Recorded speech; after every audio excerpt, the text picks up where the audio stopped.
All right, go ahead. Okay, basic operation of the console, the way it's set up now. You have your master fader. This is feeding everything. This needs to stay at 0. You can build your mix on faders.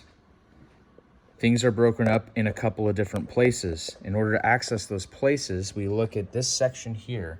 You have layouts, which is a good place to sit and just mix when you're comfortable. If you need to look at all the inputs as they are, you hit the inputs tab and you can select banks of inputs.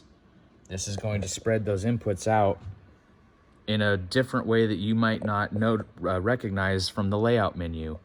But alas, all the inputs are here, and you can bank through them by pressing through these here.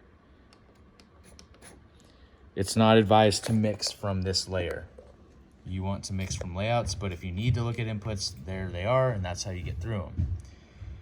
Consequently, if you also want to look at outputs, you can see all of your outputs right in front of you. Currently, we have all of our IEMs on outputs, and they are labeled. IEM1 That's your in-ear monitors. Yep. IEM1 left and right, IEM2 left and right, IEM3 left and right, IEM4 left and right, IEM5 left and right, IEM6 left and right, IEM7 left and right, and IEM8 left and right. These faders are the master volume controls for their mix going into their wireless packs. These faders should stay at 0. They never need to be turned down, ever.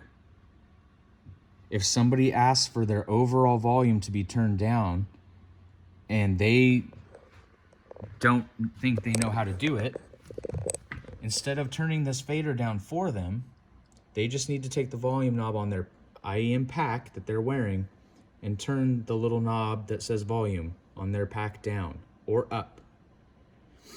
If their mix is on their iPad and they can blend their mix as they want, if this fader is down and they are asking and trying to turn things up in the mix to their ears, they're doing it wrong. So you need to make sure at the start of the day that all of these IEMs are up at 0, unmuted, so no red lights,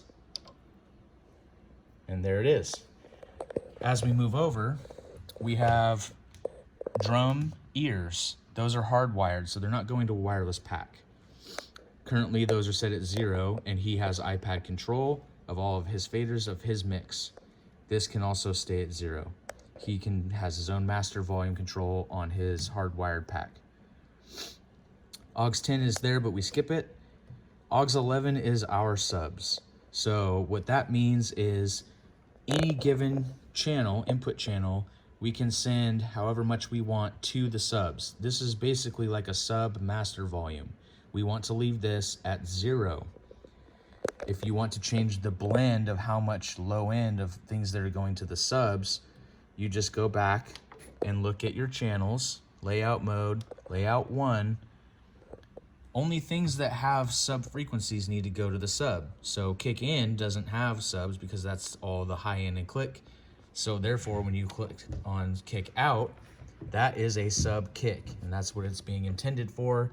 When you go to your mix sends, you can see who has that channel in their ears, how much of it, but then you also see something here called subs. And this is how much of it is going to the subs. If you want to change that blend, you can do it right there per channel. You don't need to just change everything on the sub master fader. As we move around, there are other ways to look at things. We've covered the outputs. You can see there are now further along Hall, delay, plate over here. Come up over top. Yep. So your Hall, delay, and plate are both also master faders for what is going to those effects processors. You want to leave these faders up and unmuted. If somebody says they cannot hear any reverb and it's more than just one and it's everybody, it's more likely that this is probably muted because that's the reverb, the hall reverb. It's either muted or this is turned down, or both. Either way, if everybody says they can't hear reverb, this is what you need to look for. Outputs, auxiliaries, hall, up, and unmuted. Same goes for delay and plate.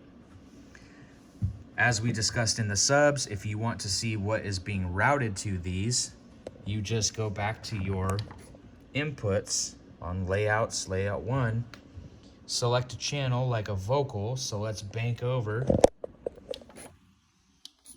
And we got our vocals in front of us. So we can say, well, vocalist 1 has that much hall, that much delay, and no plate because we're using plate for snare drum only. So this is where you can, again, quickly see who has a mix of what. And then you can dial in the amount going to the hall or the delay or the plate of whatever channel you have selected. The only thing that should be getting plate is the snare. Yep. Everything else can have delay and reverb. Vocally. Vocally. Yeah. So that covers our IEMs, our outputs going to effects processors. The fun thing, and this is a second area where reverb and delay can be mixed up, but you have a return for the overall reverb that you were sending things to. So this is the output of the effect engine coming back into the board so that you can control them. Here's the verb. We've called it verb instead of hall because verb is a quick way to identify what you're mixing. Delay, we've called delay because that's another quick way to identify what we're mixing. And plate is still plate because that's what we know we're mixing for drum plate reverb. The iPad has its own channel coming in. Here's the iPad, there's the music, this is where it happens. None of the routing needs to be changed. It's already all here. We're in layouts, layout 1. We've banked over until we see iPad. Now there's a couple other ways that you can look at the board and look at channels. So if we go to the all mode,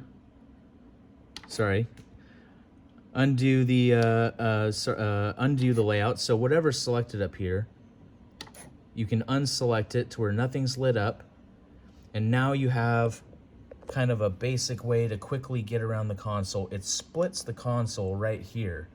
And so things selected, so from here over, we can select and bank through channels.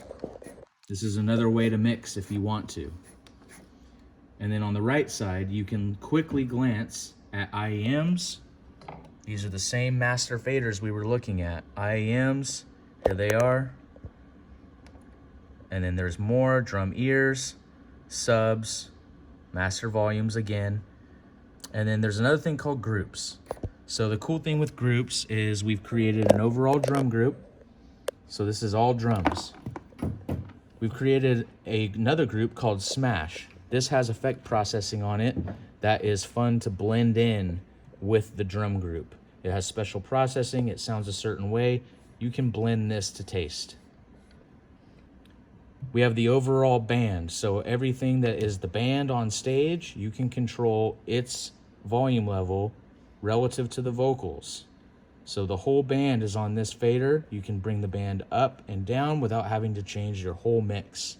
That's a great time when a speaker or someone is coming on stage and you don't want to adjust all of your inputs. You go to your group section, just grab your band, and you can turn your entire band down so the preacher or announcement person isn't having to scream to get over the top of your mix. You can just bring the band down just subtly, and then after they're finished speaking and they walk off stage, you go ahead and turn it right back up. Consequently, all the vocals that are singing vocals are routed here. That's crucial, singing vocals. So not your MC, not your announcement, only singing preacher. vocals, yeah. Yep, only singing. So singing, band, effect for drums, and then drums overall. You can mix off of these groups an entire service after you've set things to taste on inputs over here, depending on how you like your own mix. At this point, there's also another way we can control things. This tab over here is called VCAs. We've created VCAs, voltage controlled amplifier. Really, it's a DCA, a digitally controlled amplifier, because this is a digital desk. But because people are old school, they kept the name. VCA is just a way to control a fader without actually routing the audio through this. So this is just a controller and not an actual signal path.